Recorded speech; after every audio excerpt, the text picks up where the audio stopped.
Kenyans from all walks of life for praying for me. And a lot of the Kenyans who got in touch, they would tell me there's nothing we can do except to pray for you. I want to tell those Kenyans that the biggest thing, the best thing they can do is to pray for me together with my family, my children, especially my daughters, adult daughters who have been associated with this place, are particularly traumatized because this is their bread and butter. As you can see behind me are police officers, police vehicles. They increased the number of policemen and vehicles yesterday. They have no court order, they have no eviction order, and I'm told that there are some people within the compound who are packed in there, and these are strangers to this place. I don't know what they're trying to enforce because the court was very clear that whatever title anybody may have had has been suspended until the time that the matter will be resolved by the courts. So what we are seeing is just a fantastic display of raw power because they have absolutely no legal document, no legal order which enables them to occupy this place.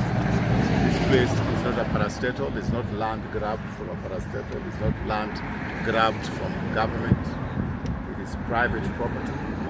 And there is absolutely no logic for so many policemen, tens of them, they are actually now hiding within our parking space inside.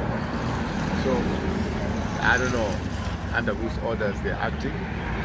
When you ask them, they tell you to go to the OCPD. When you go to the OCPD, it tells these orders from above. But that's not my reason for requesting that you come here today. I'll read my press release, and then you may ask me any questions that you desire. I am forced to name two individuals for public record as the chief suspects with respect to the vehicles that have been trailing me in the near past, culminating in the car chase that made me abandon my vehicle on 21st of this month. The two individuals is lawyer Raphael Tuju of Kaplan and Stratton and Ahmed Mohammed of DCI.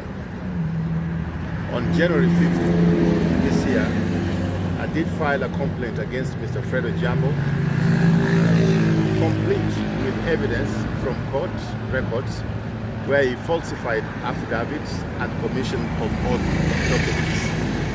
A clear, open and shut case currently in court records and in the public domain. The same Ojiambo and his Kaplan and Stratton partner Peter Gashuhi are in the dock for falsification of former AG James Karugu's will. I'm aware and well informed how Mr. Amin Mohammed has been consulting with Raphael Tuju, and at an appropriate time I will provide more information. The same Raphael Tuju is embroiled in a criminal case at the Nairobi Magistrates Court where he acted in concert with EADB officials. Those EADB officials are facing criminal charges at the Nairobi Magistrates Court. He has so far been able to freeze that criminal case at the Constitutional Court for 1 year. Under normal circumstances, these crimes should be investigated and prosecuted by the DCI. When my vehicle was being trailed and other criminal offenses are being visited on me, the natural thing would have been to inform the DCI of the details of what was happening. But if Mr. Amin Mohammed, as the director of DCI, is consulting with Raphael Tuju in ways we are able to prove, then it is like asking the hyena to take care of the sheep. On such a clear criminal case with incontrovertible evidence, why have they not found me in the last 3 months Well, sorry, let me just repeat that. On such a clear criminal case with incontrovertible evidence, why have they not found time in 3 months to interrogate Ojambo? None of the witnesses have been questioned. If what I submitted in writing to the DCI, including court records, why have they not charged me with giving false information? And it is instructive that at this particular moment in time, there's a case at the Magistrates Court against officials of the EADB Bank, and Mr. Fred Ojambo is embroiled in that one. There was a vehicle which trailed me on the night of 21st March 2026. The vehicle did not have a plate number, just like some of the police vehicles who raided this place where we are, and I've shared videos of police vehicles with plate numbers of the vehicles removed, and I can still share it. In a sting operation with the EACC, 4 people were arrested, and one of them contacted me to try and intimidate me or to look for a way of getting them off the hook. Indeed, a lawyer by the name Mr. Kimani, when being arrested at my premises, had to be disarmed because he had a gun. Why is Mr. Amin Mohammed not investigating that? In the fullness of time, Kenyans will know the truth, and some of the police officers acting with impunity should know that there is a term that applies to all of us in public service. Former CS, former president, former director of DCI, former is a must, is a constant. You will be held to account. Now they have arrested a close associate of mine, Steve Mwanga, yesterday, who was a director, one of my directors at the Jubilee Secretariat, to intimidate and terrorize him. He was down with pneumonia a few days ago, and so far they have refused to give him police bond, and he has not been charged. He was down with pneumonia a few days back. Probably they wish to see him dead. That's how callous some of these people are. I think that's all I have to make in terms of a formal statement. I'm ready for any questions that you may prefer.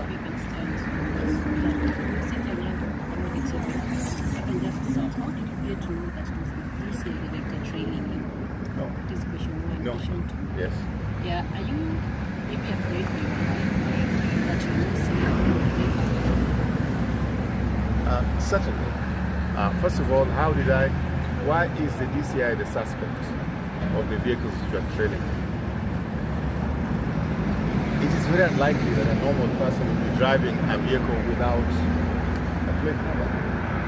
And I think I've shown you, or I can show you, the vehicles which are here of the police with the plate numbers removed. I can share that footage.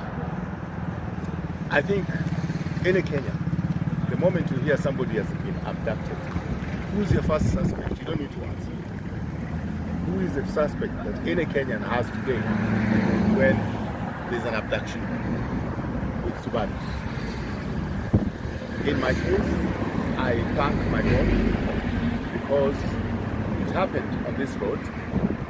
At the roundabout is when I was able to shake them off at the current roundabout, because I took a turning that if they were to turn and face me, they would have been going against all this traffic on this road.